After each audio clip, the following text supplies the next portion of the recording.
Good afternoon, everyone. Good to see many of you again today. I have the pleasure to introduce you our next presenter, Linda Keane. She is an artist, architect, and passionate academic about greening public imagination. She combines a regenerative architecture practice with creative media projects, critical writings, and public workshops, collaborating with the public in creation of transformative learning experiences and environments. Co-founder of Studio 1032 with Mark Keane, University of Wisconsin Milwaukee. She contributes to sustainable initiatives along the Milwaukee Chicago corridor. Studio 1032 combines an architectural practice with animation and academic publishing for awareness of the complexities and importance of design of the environment. Linda is a dynamic keynote speaker, online teacher, and American Institute of Architects webinar presenter on 21st century learning environments. Please join me and welcome Linda Keane. Thank you.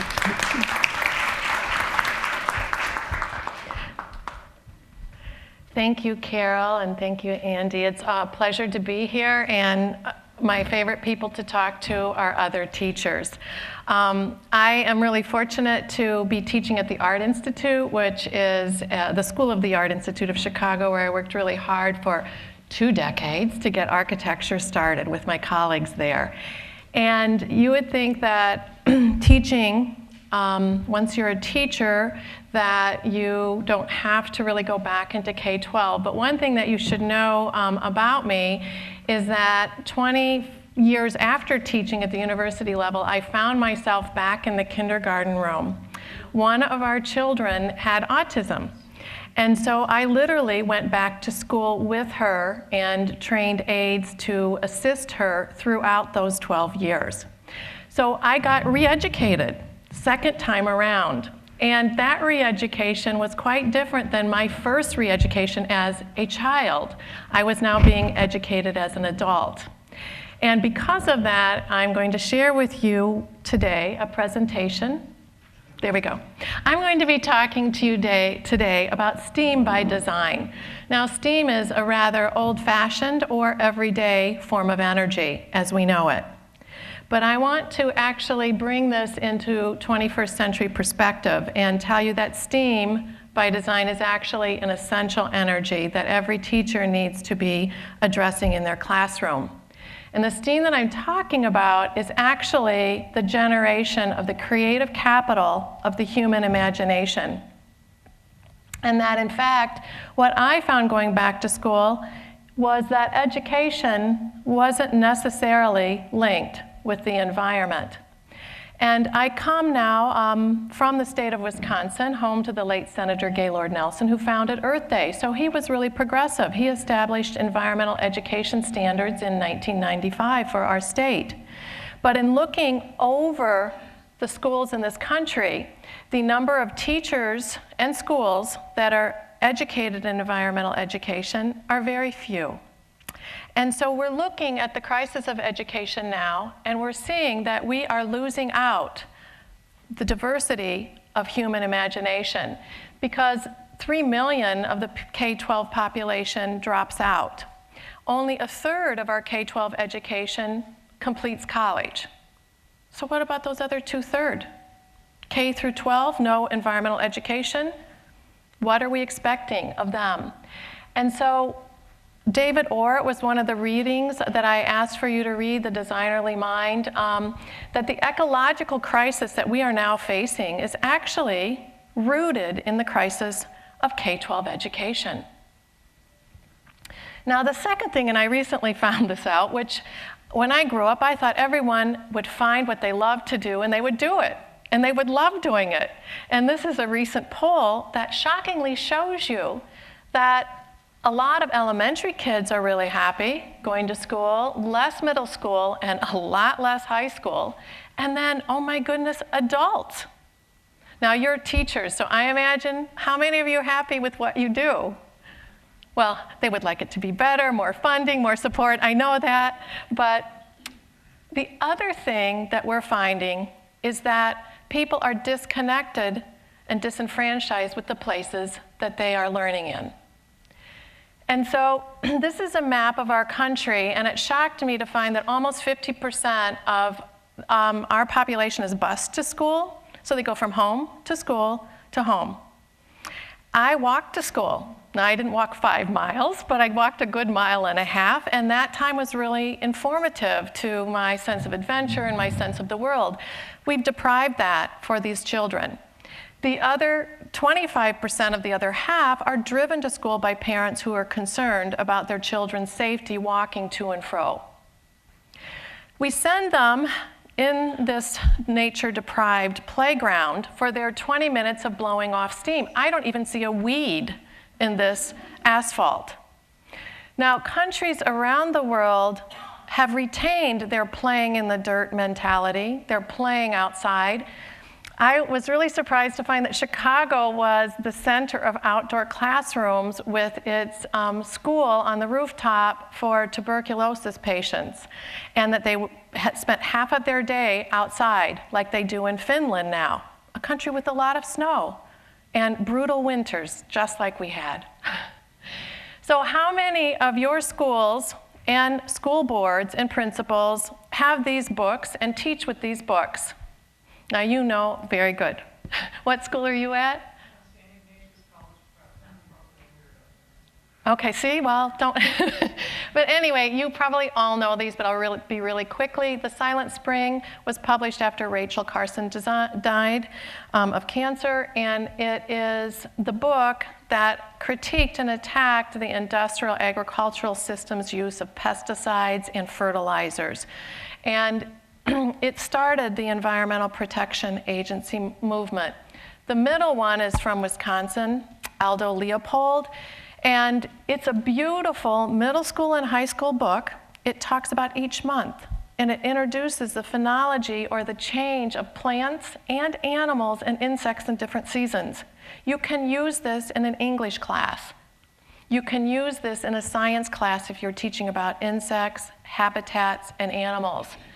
And then finally is the contemporary book by Richard Louv, which has become the Bible of the state park system, national park system. Last Child's Left in the Woods, Nature Deficit Disorder. And it starts with a quote by, "Mommy, I'd rather play inside, there's more electrical outlets." Okay, and we know that systems thinking, which I'm going to talk a lot about, connects the built environment with the natural. Fritjof Capra, I saw one of his movies called Mind Walk, which was a debate between a politician, a scientist, and a poet. And he later on he is actually a physicist, and he became a founder of the Eco-Literacy Foundation in California. Now, he wrote a book called The Web of Life to try to put this consilience, like E.O. Wilson writes about the consilience. Why aren't we putting these things together? And probably the easiest read is Earth and Mind by David Moore, or the professor at Oberlin, which is on education, ecology, and human prospect. More system thinking, natural design for the real world, and there's the ecological literacy book that talks about why ecological literacy, it defines it, which I will in a minute, talks about why it's important for every child to have this understanding. And then in the middle is a book that one of my graduate students introduced me to, and it's about built environment education and why teaching children in the place that they learn is really, really important. So what I'm going to show you is that my autistic daughter today was learning about the depletion of the rainforest, but could not walk out of the school and tell me what the names of the trees were on the school ground. So I thought, well, that was because it was her, but no, actually none of the children could do it. So they were learning global information without learning what is right in front of them. This is one of my favorite books, How to Be an Explorer of the World by Carrie Smith. And artists, we know, teach people how to see. And actually, we are in a tremendous time of intellectual, social, and technological change. And teaching children how to see is really, really important. You will look at how businesses are trying to rejigger and reconfigure by learning to see in new ways. So what is eco-literacy? It's different than environmental education. I found that out by sharing this with a lot of environmental educators, and they say, why are you showing us something on the computer? We need to be outside. And I understand that, right? But eco-literacy is actually, what was your favorite memory of being outside as a childhood? How did it change your life?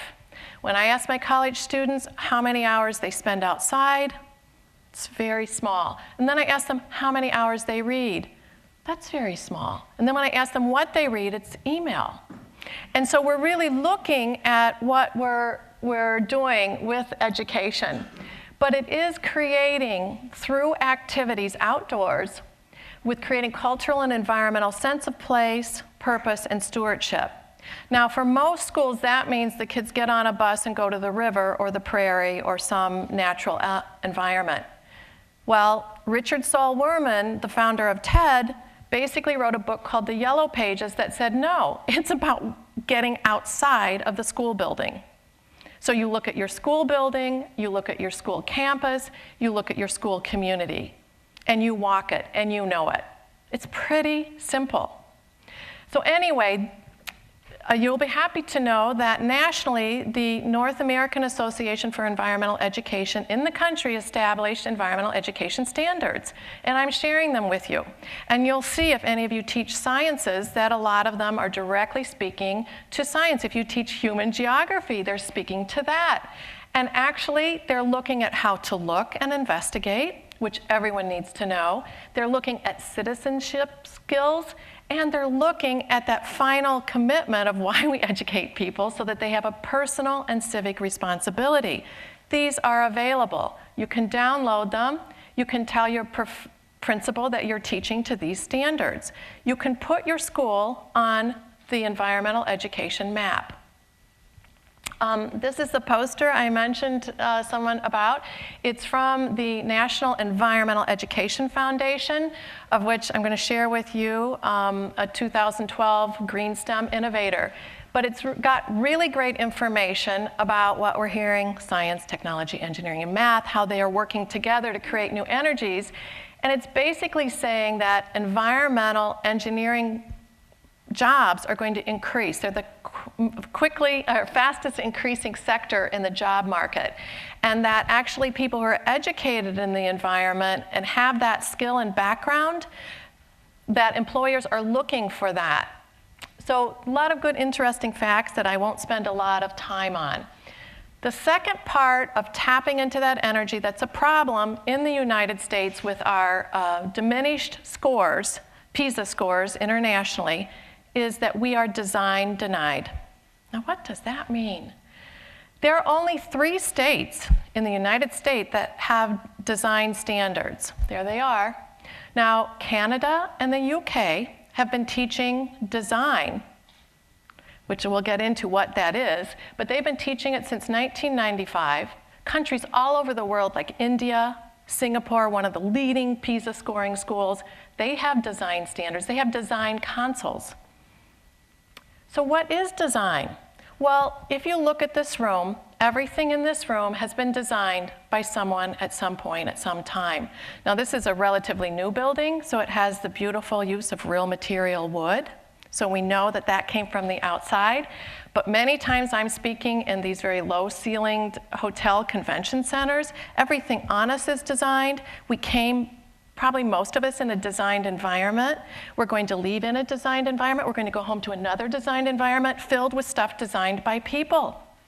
And yet we are ignoring this. It's not important to teach. We can just consume.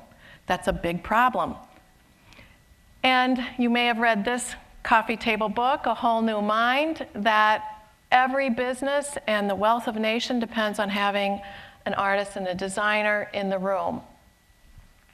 So what is design? It's incredibly inventive and imaginative. And it requires deep research, the kind of research, the scientific method, being curious research, how do things work, the Richard Feynman research, like I don't know how to understand something till I know how it works. We need to really look at where things come from and where they're going. So this is a bit about the countries all over the world. They're looking at the impact of design, and look what they're linking: economy, people, and the environment. This is a great download. How many of you can quickly pick up a couple ideas and start introducing it in your class? The National Governors Association last year actually wrote this report: 5 roles for art, culture, and design as entrepreneurial activity for a city. And the book over there, The Third Teacher, published here in Chicago, is the fact that the environment, after your parents and after your peers and your teachers, is your teacher. So where are we? I give national webinars on outdoor playgrounds and why people spend money on plastic playgrounds when that's really not the best way to introduce nature to children, because they think they're doing the right thing, because that's what they've all seen, those little colored playgrounds. Well, that city got one, so let's get one. Well, the truth of the matter is those aren't site-specific. They don't create a sense of identity or a sense of place, and so on. So let's look at what design is and what it can do.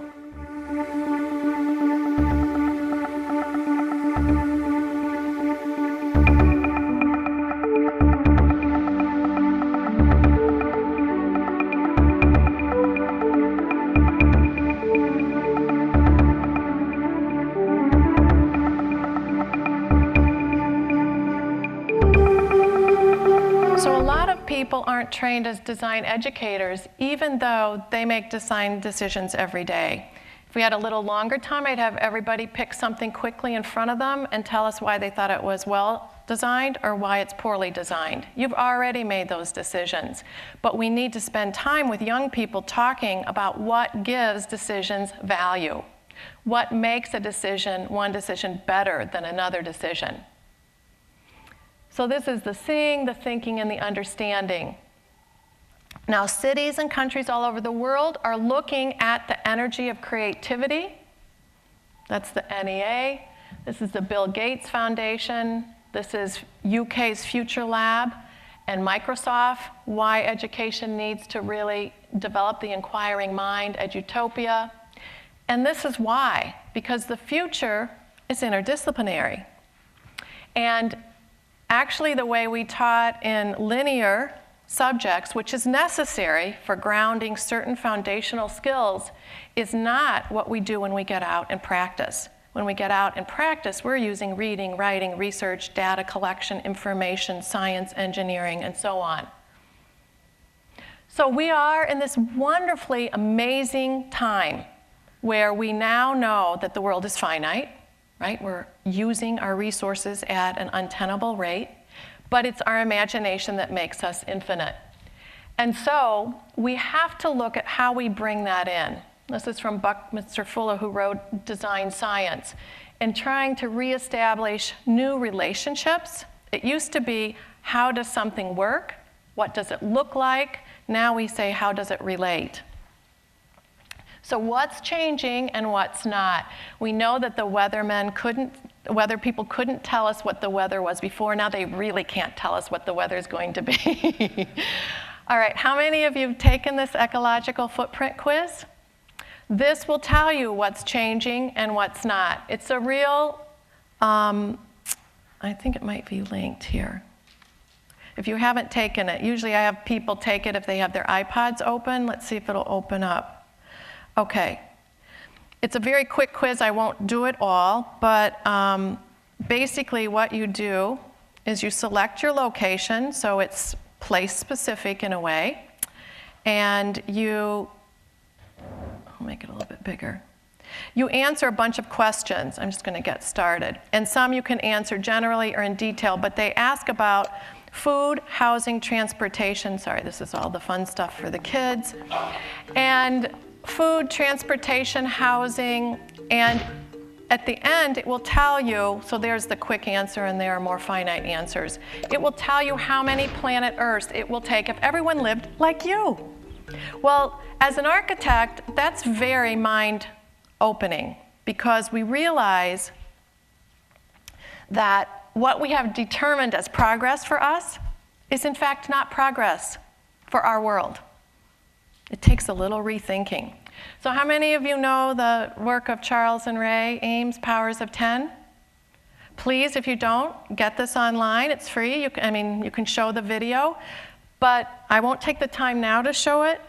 But it basically, in Powers of 10, it starts, this man is at Grant Park, and it starts with him on the picnic, okay, bench, or laying down having a picnic nap. And it goes up scales of 10 every second. So all of a sudden the Earth becomes that little marble ball, and then you go through the atmospheres, and then it takes you all the way up there through periods of activity and non-activity, showing you kind of the wonder of the world. And then it dives you back down. It's better than any, even now, after seeing it 100 times, it's better than any roller coaster ride. Dives you right back down onto his watch. And you're right there, and then it goes inside. And the thing that never fails to amaze me is how much your arm looks like, first, baklava, okay? And then looks like the Grand Canyon. And then it gets into all the geometry of, as you can see, the cells. So it takes less than 10 minutes to show your students. And then you can say, okay, while you're watching this, where are you interested in working in your lifetime? What intrigues you?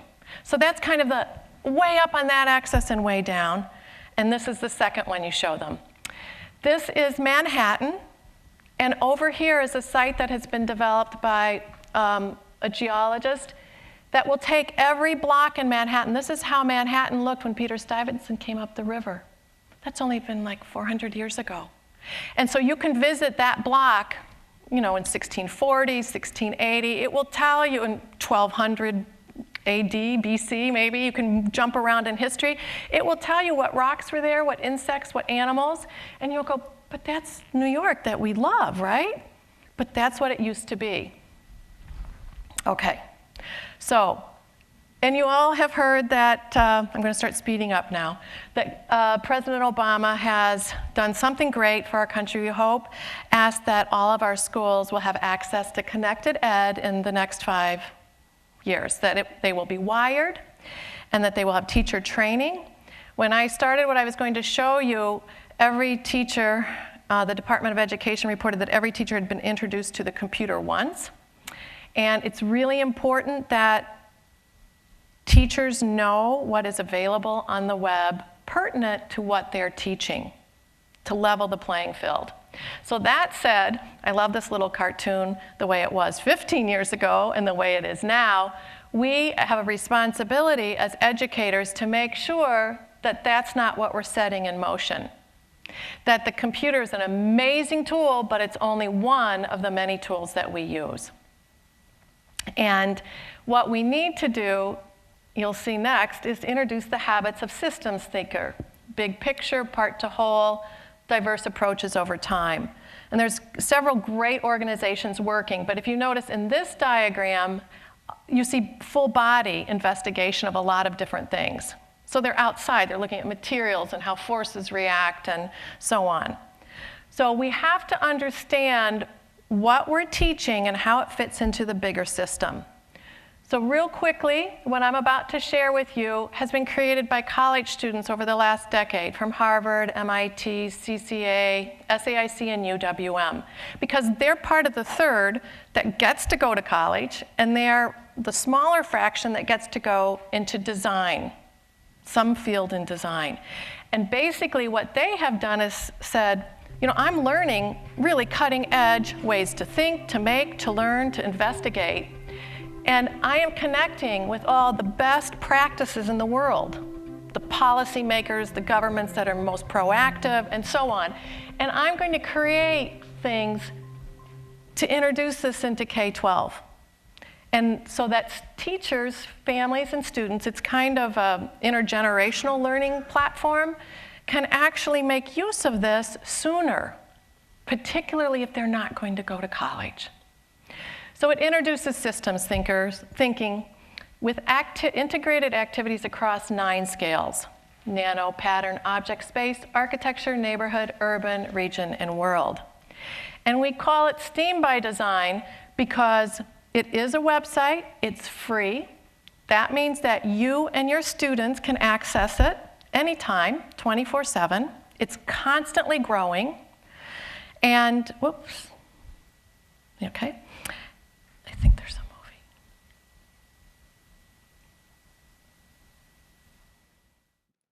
There's STEM teaching: science, technology, engineering, and mathematics.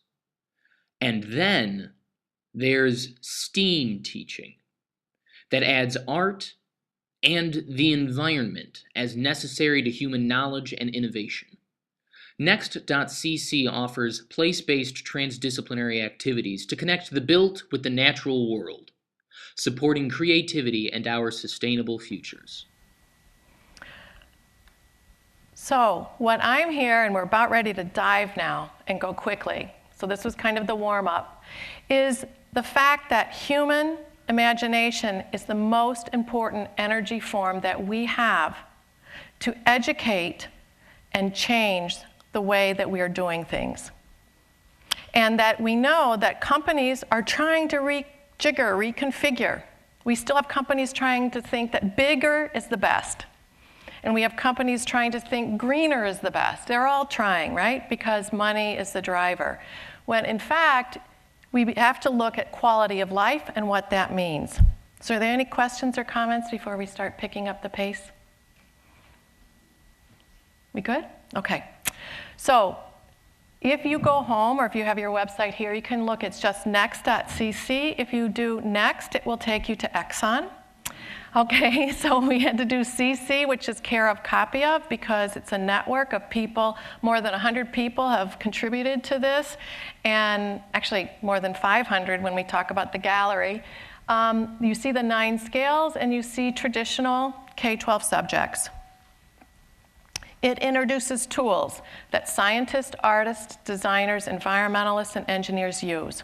It introduces tools people use to do things. It introduces languages or sets of ideas.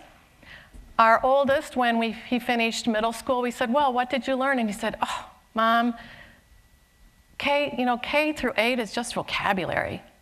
All I'm doing is learning terms. So there we go, languages. And so you'll find every kind of language that's introduced in school, but with support to introduce it. This is where it gets deeper. It introduces discovery of complex interrelationships between different fields, because that's where the changes are occurring, where we're no longer just doing this, but we're doing this in relation to these other things. And then finally, design, human intention. So what are we making to put on that roof? And what are we doing to reduce our energy use? So when you get to that, you can click on and select whatever topic it is that you teach. So you can see. These are moving around because you can select, and everything that's below there are called journeys, and they respond to your subject. You can also click on scales, right? What scale do I and my students want to work on? And then the best part is you can click on combination of scales and combinations of subjects. I want language arts, science, and my neighborhood. Done. And then you'll have some fun. You can also, Google, if you just go to Google and you put next.cc systems thinking, it will link you to that. So you have to go to the topic. It started with 16 journeys vetted in Racine intercity schools in a little book in 2002. And we gave the teachers this book on Monday. On Friday they called and they said, these were great. Where are the rest of them? We said, well, we spent a year making that book. So this is the 3rd rendition of the website that has been vetted by over 5,000 teachers, and we've made changes to it. So what it does, it introduces design thinking, design research, process, and making, so that your students will be able to explore ideas, explain them, demonstrate them, create with them. And it begins to broaden standardized assessment into holistic assessment measures that you will begin to work with. What is it actually teaching? So we all know that we are teaching to the test. We have standards that we have to deliver. What you're seeing is set to the North American Environmental Education Association standards for environmental education. It's set to design standards.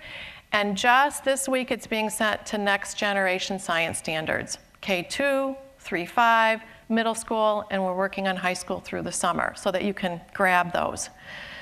Here's how it works. Let's start with well-being, because whatever we do with energy has to be about our well-being. So this is a typical, you click on well-being, it shows you the scales it's going to be looking at. This is an introduction. They're pretty short. Introduce principles and vocabulary, Maslow's triangle. And it says, map your needs and desires. Let's start with basic things. What's your most basic need? Breathing, air. And what after air? Well, there are two things we better look at in our life, right? And what's after that? Food. There we go. That's what the rest of the talk's going to be about. But it does affect all of those things. Now here are some student work I pulled from the gallery. This one puts spiritual at the bottom, though Maslow put spiritual at the top. The other one puts his home and family life at the bottom with food and water, and movies at the top. That's what they're going for.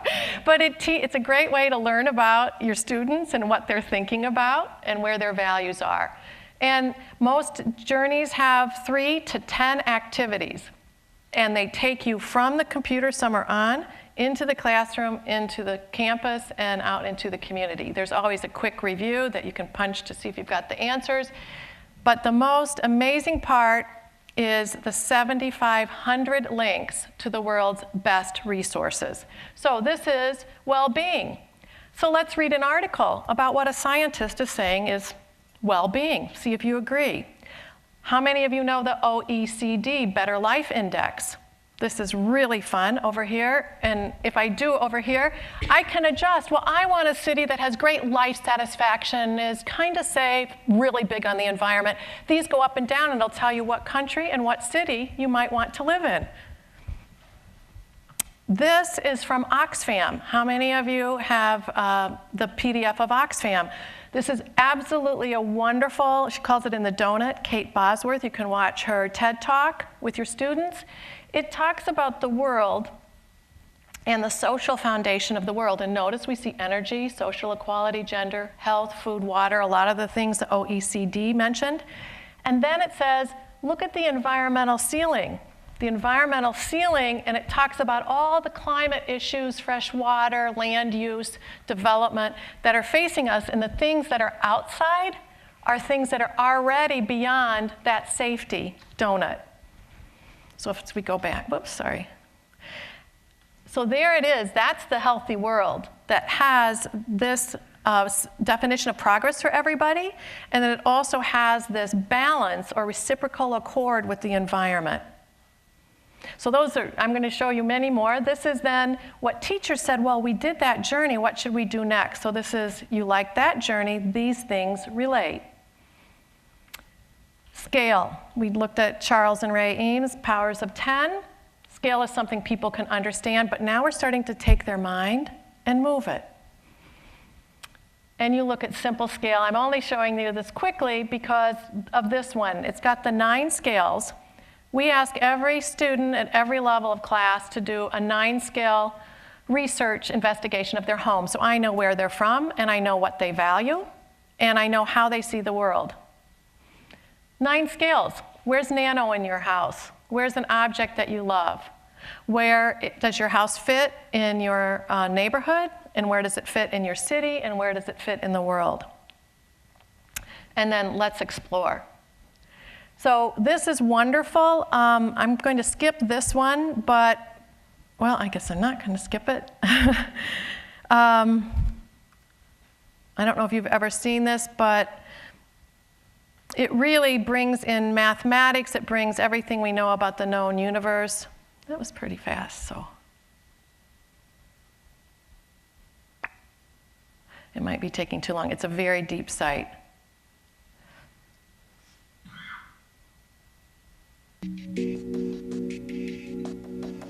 So this is where we start deepening a student's curiosity to investigate things in a very comprehensive manner.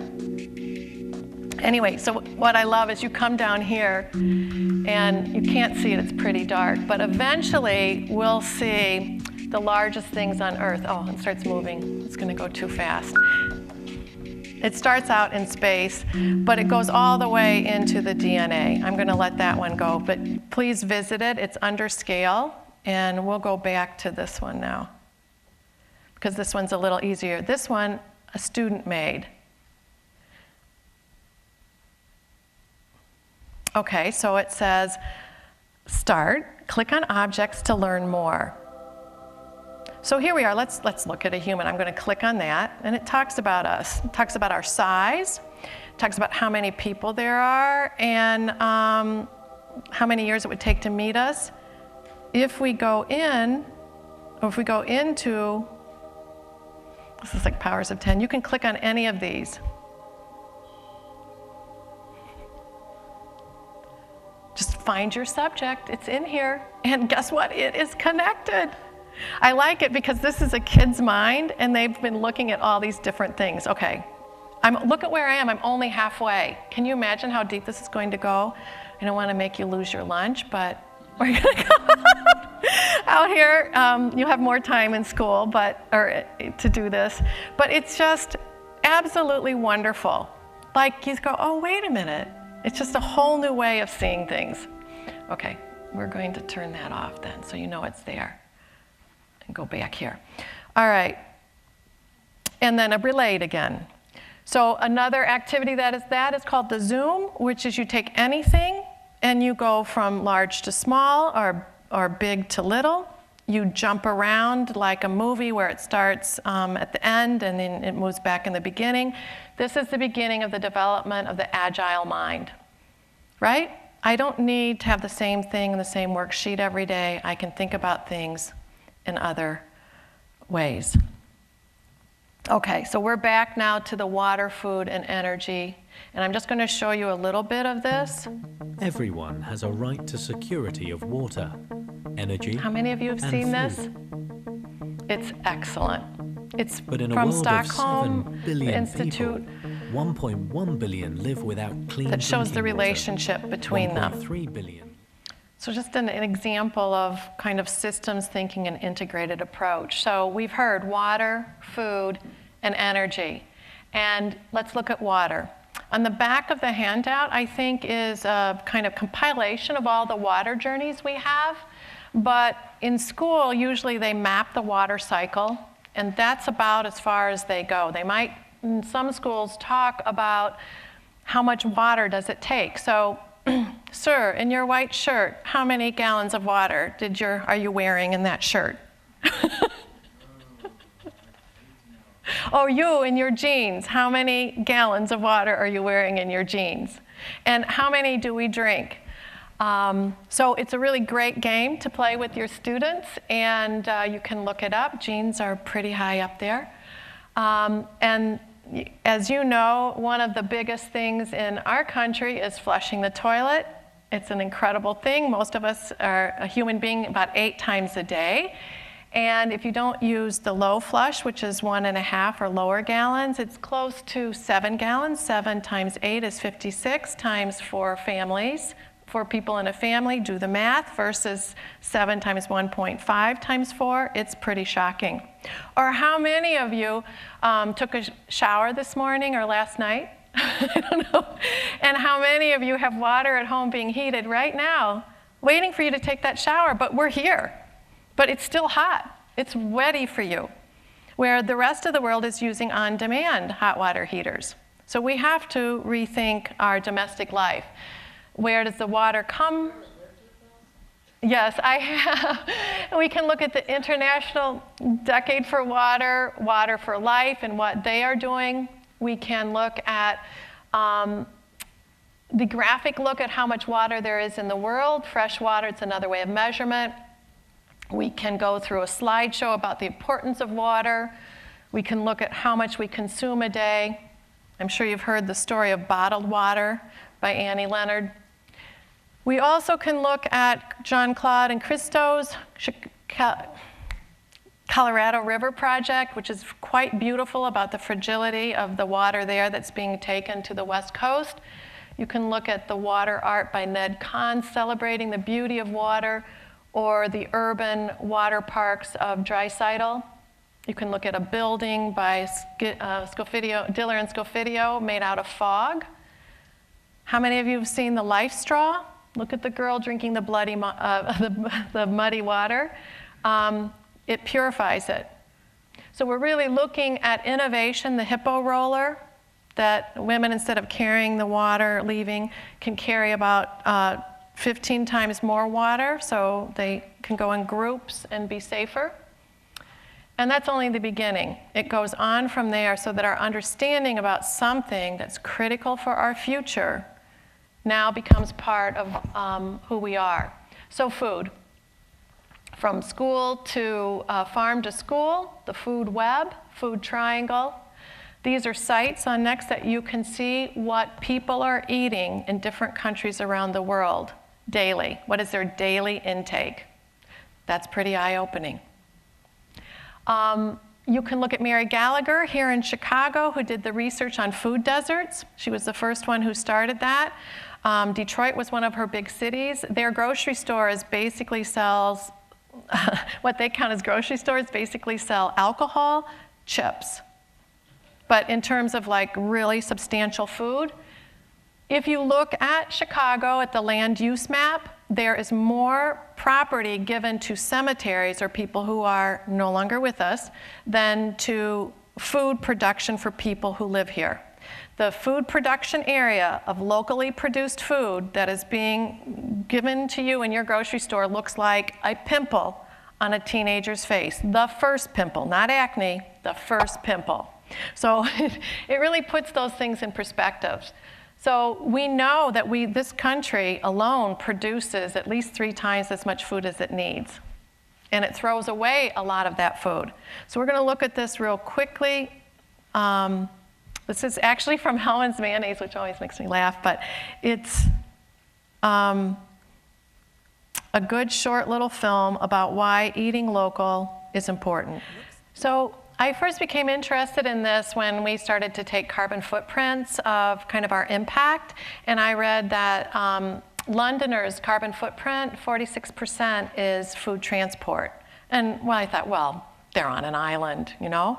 Well, guess what? Japan's carbon footprint is very low in comparison because they produce locally all the food that they eat. So it's a rethinking.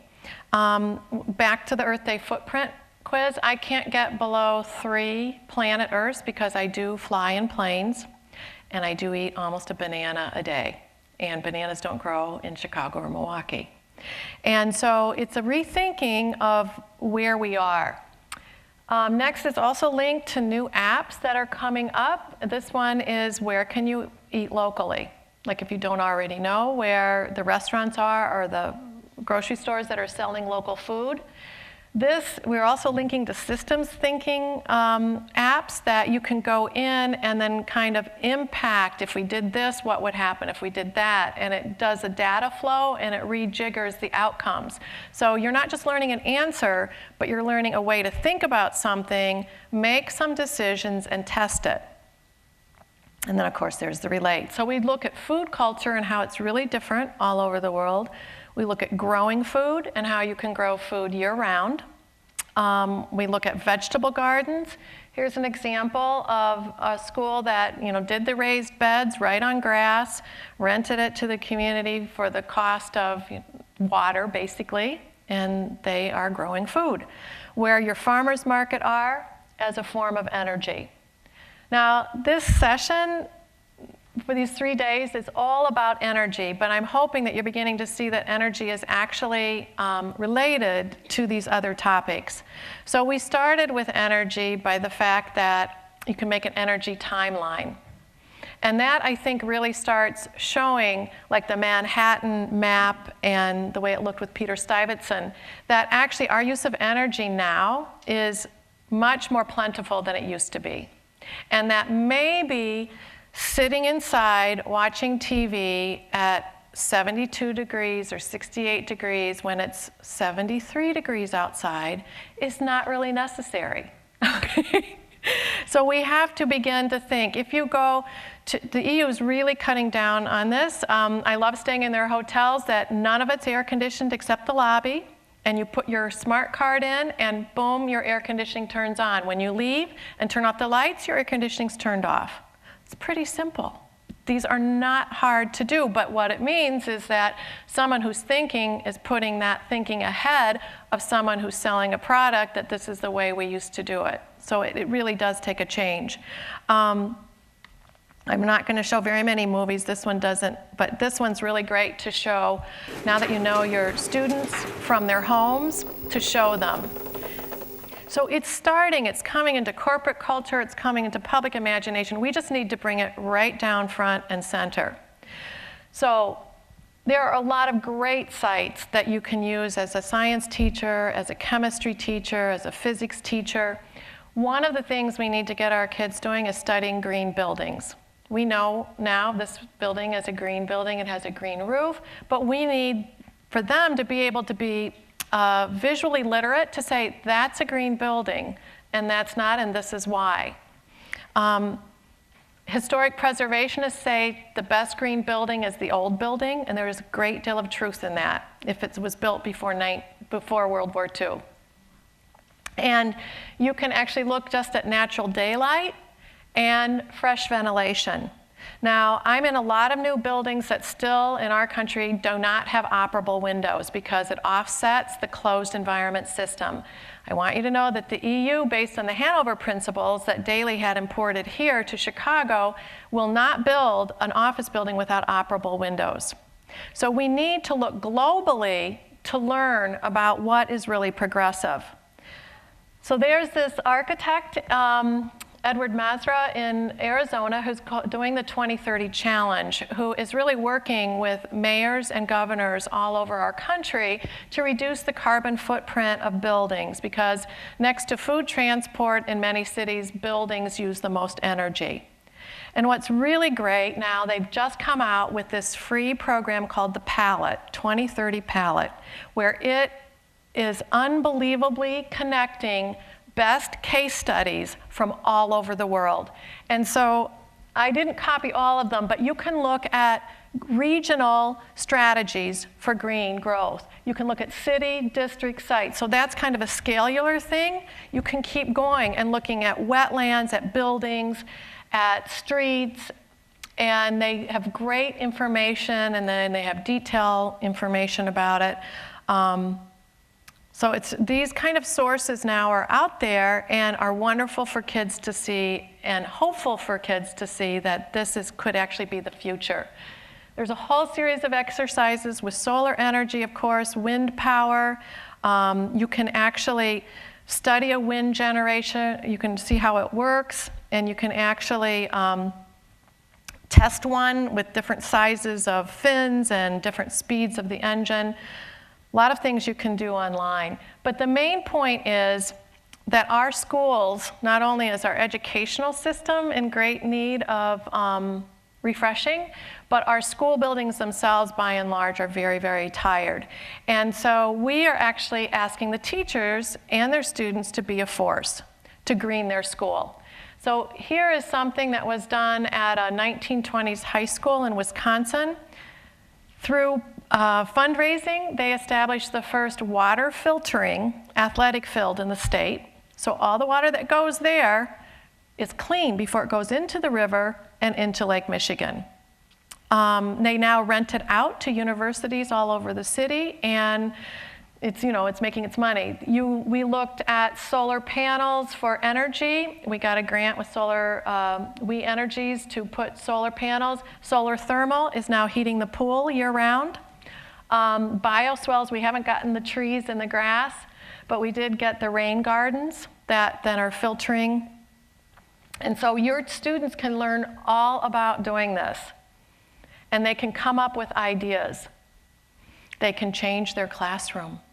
If they do it and are excited about it, it begins this kind of social change that then infiltrates the teachers, the administration, the school boards, and so on.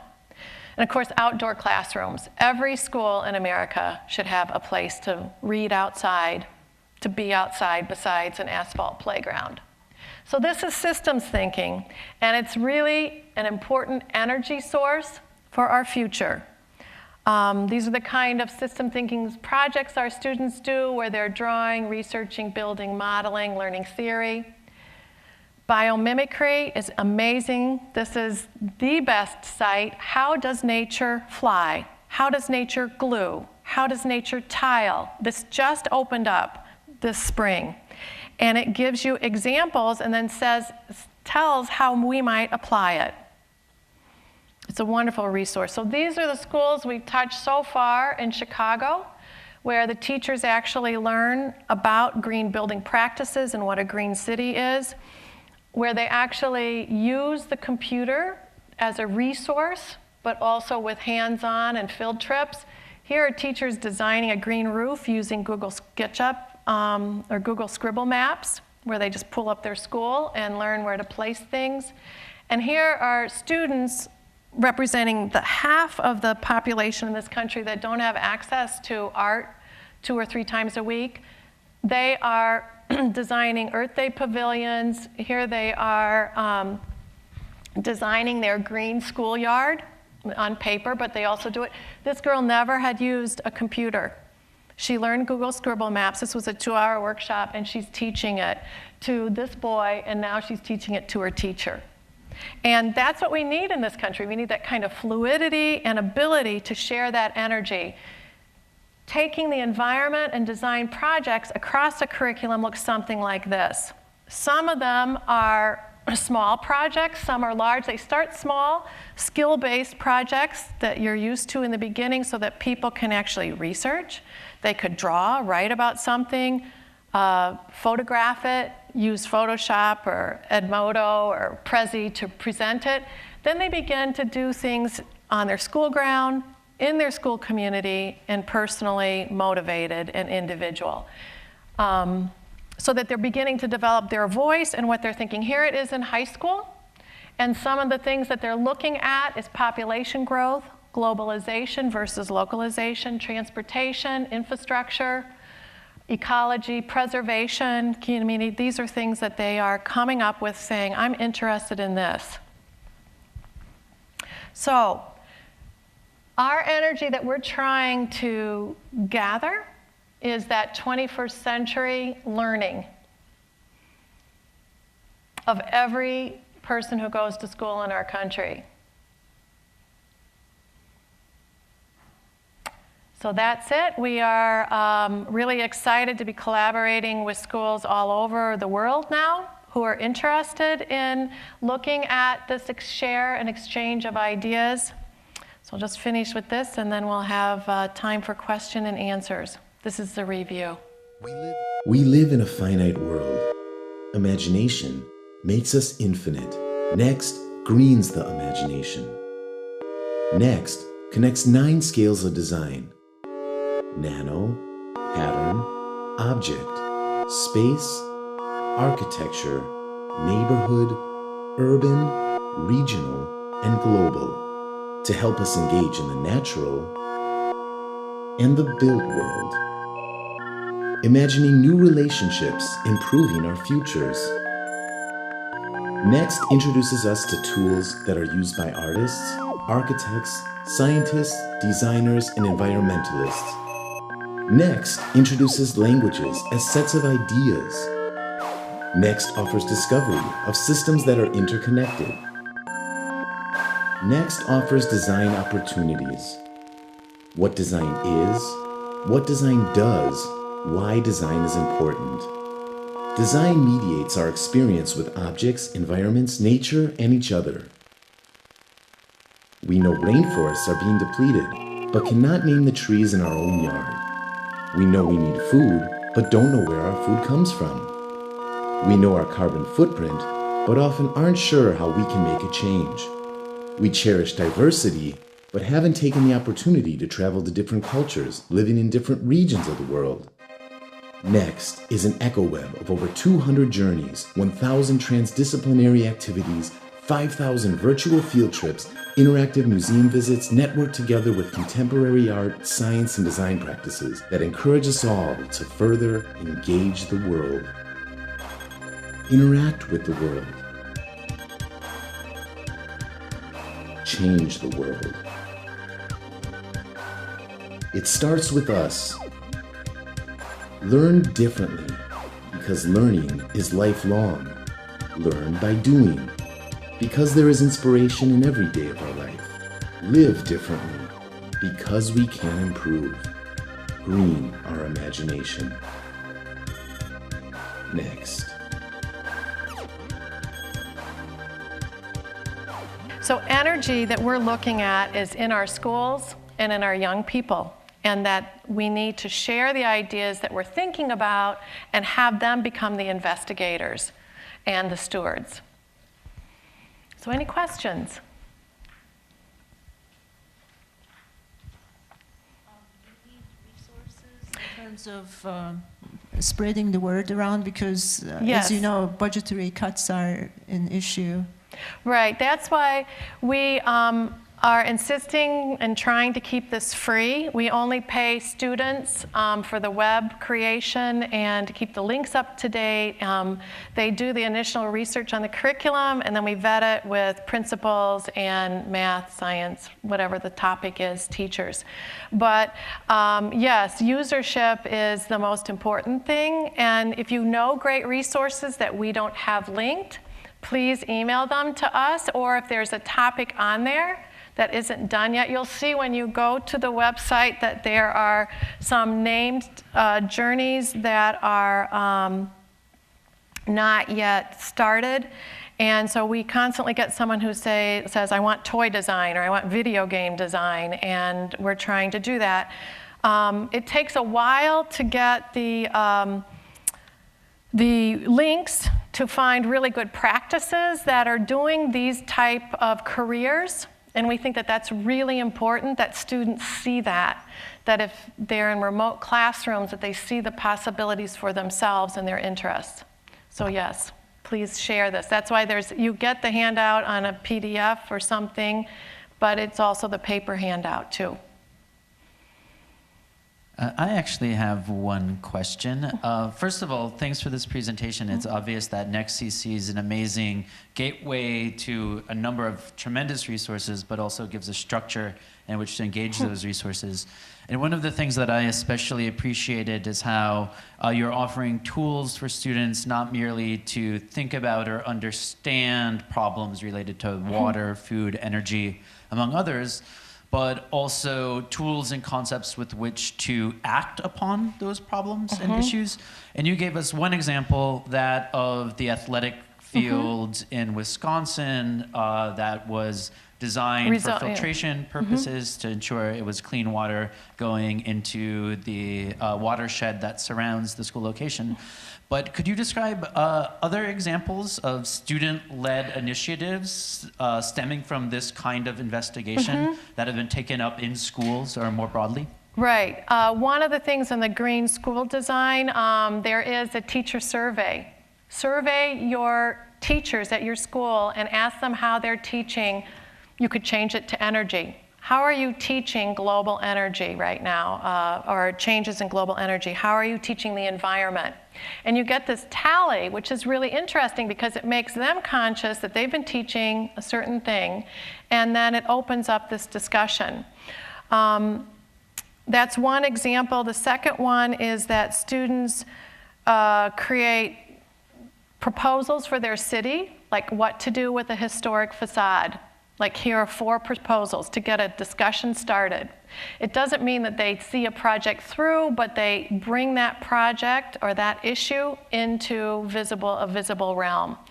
We try to always have them begin to be an advocate for an idea, which is a very important part of entrepreneurialism. So there's a gallery on here of works that students have submitted. It's right here, gallery. And you'll see the ones that pretty slow right now. There we go. So there'll be some blanks in here. That means nobody's done a gallery on journey entry on birds, or none on grass yet, or none on air, but these other ones they have. So that they've done in their classroom, and then they've uploaded. We have had green roofs begin to be generated because of that teacher workshop. It does take, if you're not trained as a designer and an environmental educator, it may be that you don't jump into it. Workshops really help, I think, to generate that. People have redesigned their room. People have started different careers. It's being used from 2nd grade up through college. It was adopted as an environmental education curriculum in Colorado, so it's really got a multi-generational aspect to it.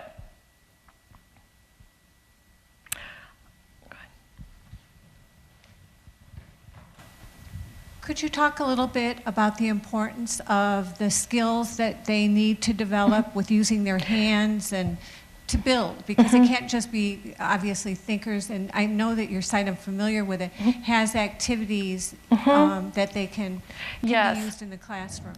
Right, and that's a really good question, because we've worked with, we're starting to work with several project-based schools, which are like, well, we're already doing projects. Well, the difference is that design and critical thinking is kind of a scaffolded approach. And physical making is a skill that develops through making.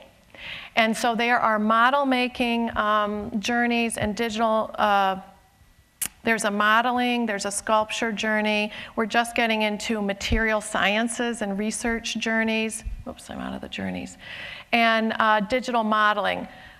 So we are linked to SketchUp, so you can actually digitally model on here, but we firmly believe in a hand model and first. I guess a good example would be natural light. Let's see if I can get back to all the journeys right here. This will give you an example of those skills. The introduction is the physics and science of light. This particular first exercise is a shadow watch, which is very typical for artists, where they look out a window and they draw it or photograph it 4 different times during the day. This is an awareness raising, a seeing raising, and they start to see forms and shapes and experiences as different. The second one is where they photograph windows in their city, and then they put different coverings behind the window, and we shine a flashlight through them so that they can begin to see absorption, retention, transmission. And then the third one is where they take a shoebox and they cut different holes in it. They put one object and you cover it, and it looks, you shine a light in, and it really completely transforms the space. So we're trying to empower them to begin to look like, what could I do in my bedroom? What could I do in my classroom to change this? So that they don't stay the consumer of like, well, I was given this, but they begin to creatively like interact with it.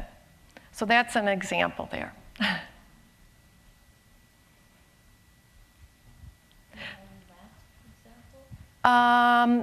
Yes, I do, I think.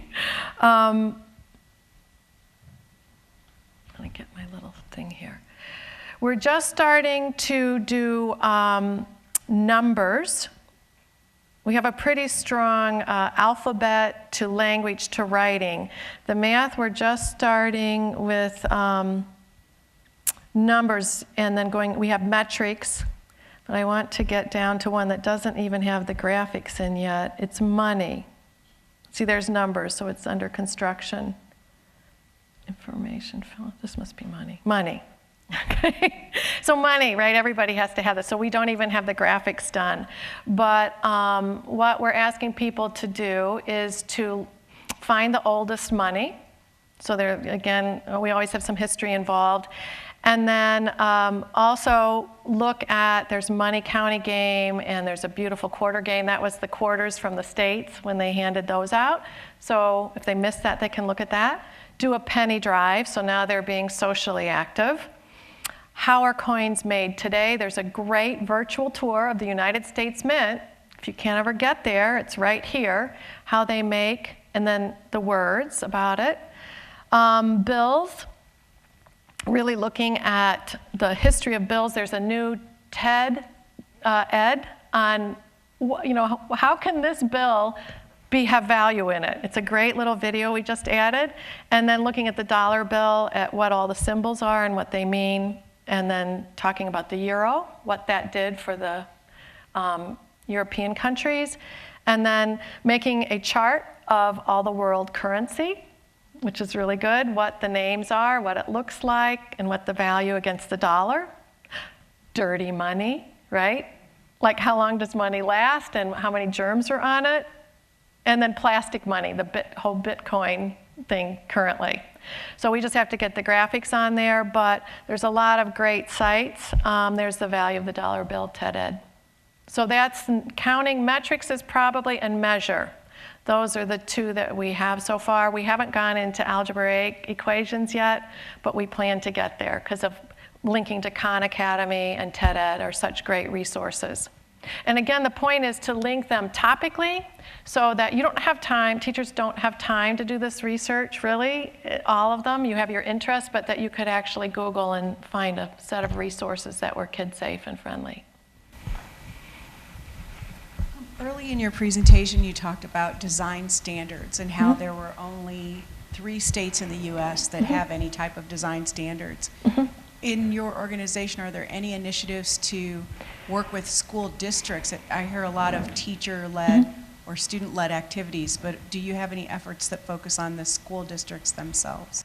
Yes, we give workshops. I mean, obviously it's sitting, this website's sitting there. Anybody could stumble upon it and kind of poke around and see if it was useful or not. But we do design as nature workshops, green cities, green schools workshops.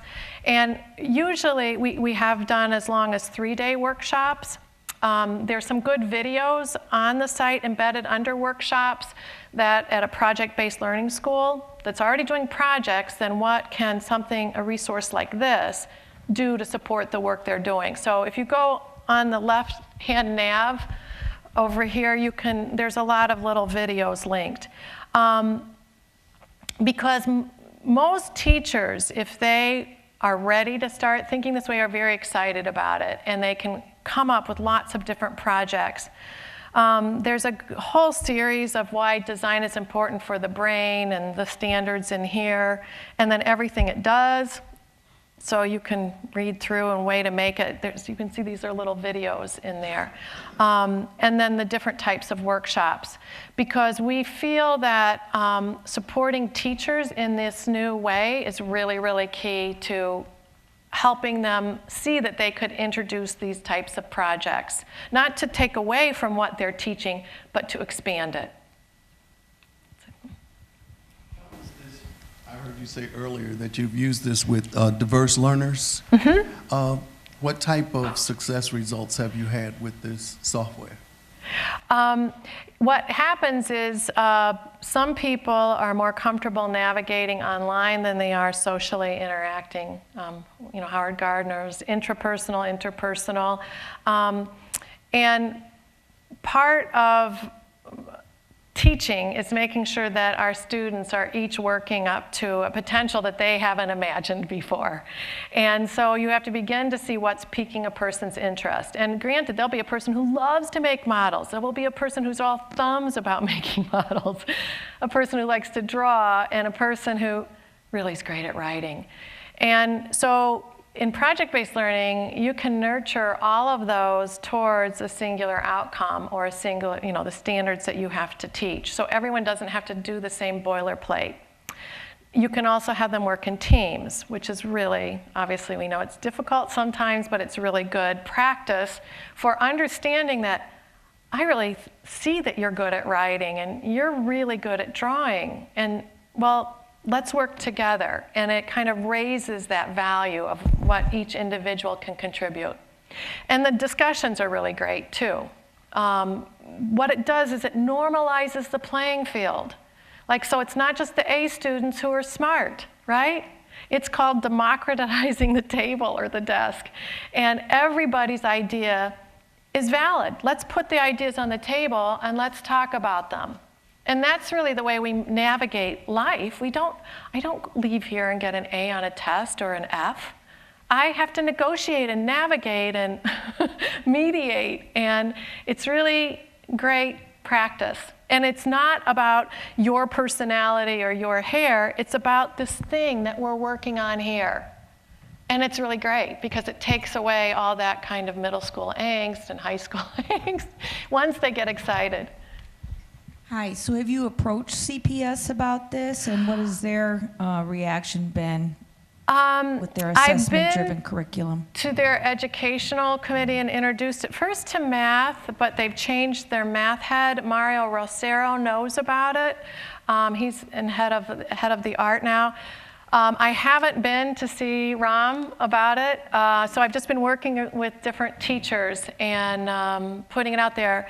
The Golden Apple Foundation picked it up a little bit, recognized that one of the people who work there had been at an earlier workshop, so I spoke at the Shakespeare Theater last January. So it's an awareness growing that has to share, because I know a lot of schools are turning to project-based, and a lot of schools are trying to handle STEM. But I think that STEAM is really important to STEM because it brings that humane component to the use of technology. And engineering is design in many aspects, because it's that iterative process of the little film I showed you. It's like, well, I'm not going to just do one poster as my project and hand it in. No, we're going to do one, we're going to talk about how that could be better, and you're going to do a second one. And then, by golly, you're going to get more feedback, and you're going to do the third one. And that third one's going to be a much better product than that first one. That's one of the simple things with project-based learning. Most of the time they just do it, they're done. And the only project-based learning most children have is maybe a science Olympiad or a science fair, or maybe a poster for a social studies class. I mean, papers are projects, poems are projects. But now, because of digital fluency and literacy, we need to be presenting our poems. We need to use graphic posters to document information. And it actually makes learning really fun. That production part, it takes the pressure off of, can I memorize? Can I remember the answer? So I actually have two very different questions. I'll start with the first, which is this. I was really impressed by the point you made about how everything around us, basically that is human-made, has been designed. Even some of our natural environments have been designed in one way or another that challenges even the separation between nature and culture. But it reminded me of something I had read not so long ago on Scandinavian design or Nordic design in Europe, on how there was a real commitment in the early 20th century to durable, functional, and affordable products that were tethered to a political commitment to social democracy, an idea that everyone should be able to have access to and use products that are functional, they're durable, and of high quality. And so as an American, we see this, you think of the minimalist Scandinavian design as being something, I don't know, a little chic or trendy, but it actually results from these political commitments of an earlier moment. And I was curious whether within your website there's examples of design and the political motivations or even consequences of objects. That's a really good question, because we do have an industrial design journey that we're working on. We have object design. It starts for us, I think, in the website with materials, because that's what we make with.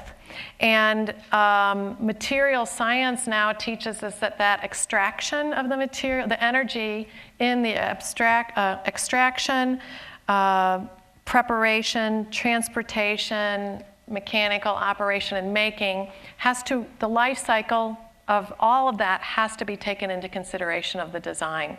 So it's really stretched from formal aesthetics to formal function to actually performance and life cycle. And it is embedded in the sites that are selected as exemplars of good design practices. And it is in what the activities ask the students to think about when they're designing something.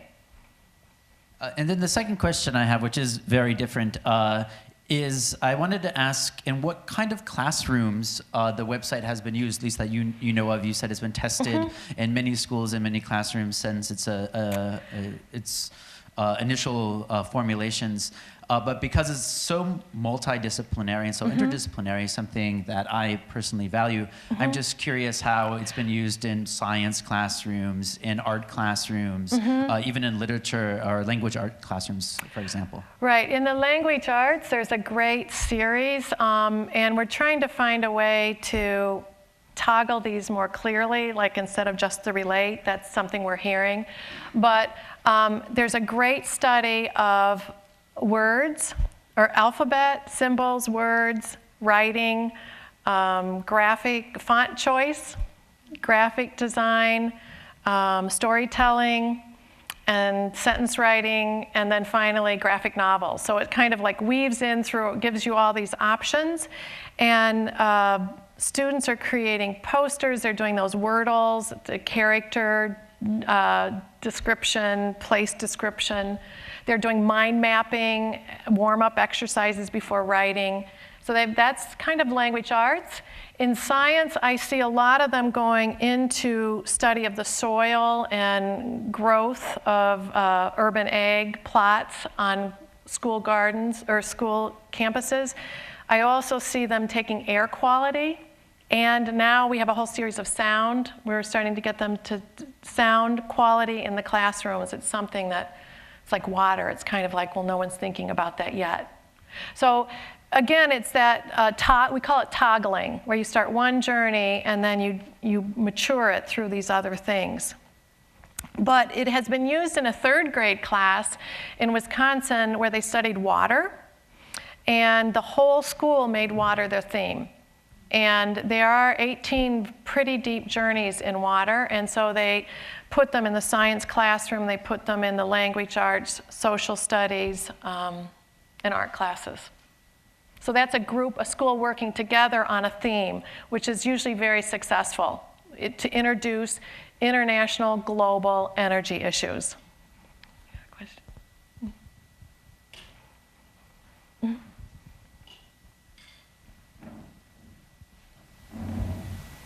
So I don't know if this is something you have an answer to, or maybe someone in the room, but I'm sitting here thinking about my middle school students and like wanting to have more opportunities for design and engineering, and I teach science.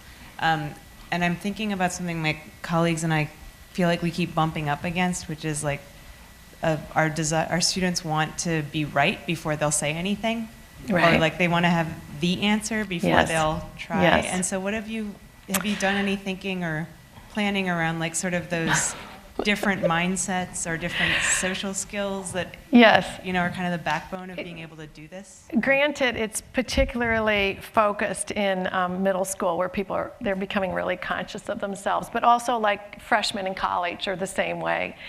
There's a series of columns, structure first, and then columns. Actually, buildings like bodies is a great one because it asks them, you always study in science the systems of the body.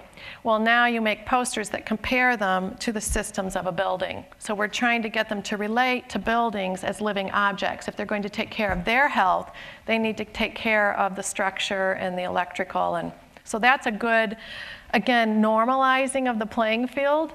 The second one, there's a great bridge design and bridge competition where you give everyone the same piece of cardboard, that's all they can use, and glue.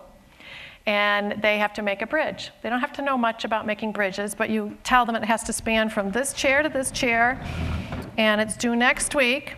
Nope, just glue and cardboard, and you bring them in, nobody knows anything, right? That's what's so great about the world. If you do things that nobody knows about, nobody's better than the other person. And then you put it up, and then you have everybody look at that bridge and say, well, how do you think it's going to fail? Does it look strong? We vote on it. That's right, there's votes. Aesthetics, structure, function, time it holds the weight, and how much. And so you start diversifying how many points they get. We do this with skyscrapers too. Just 3x5 cards, how tall they can build a skyscraper in an hour. And then the 3 that get the most hand claps and highest points present it. So they always pick the person who's the best seller. But it's really, it's great, lots of fun. I mean, we do this from 3rd grade all the way up to 3rd year in college. So it's one of those organizing things.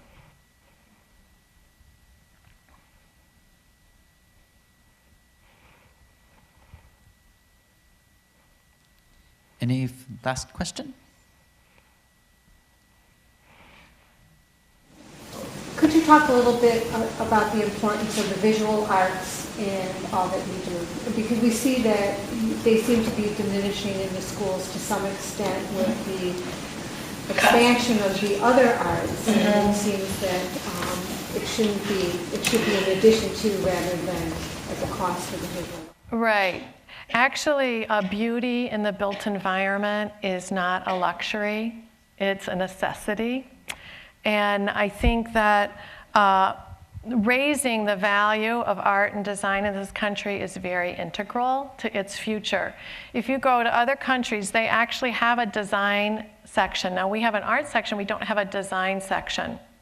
And art and design are both different ways of looking at the world and navigating the world. And without artists that are constantly asking questions and investigating ways of making and materializing ideas, we need to have that balance with what designers are making. Because just to make something functional, if it's not beautiful, then it's detracting from the environment. There's a great list under green building that says this is what nature does, and this is what a building does. Nature is beautiful. Nature, I mean, it can be absolutely destructive, but it produces its own food. It uses its own waste. It's a closed cycle. A building creates waste, doesn't produce food, and it just goes on. So I think we need to create that value for that pleasure of something that is quite beautiful, and that pleasure of something that really develops your critical thinking. Like, you cannot believe that someone made that, or that they were so passionate that they pursued that idea to that extent, because that's what artists are very committed to what they're doing. Well, let us thank Linda Keane. Yes. Well, thank you all. I hope you will find a use for it, or if you didn't find a use, that you'll email one that we can help to expand it. So thank you very much.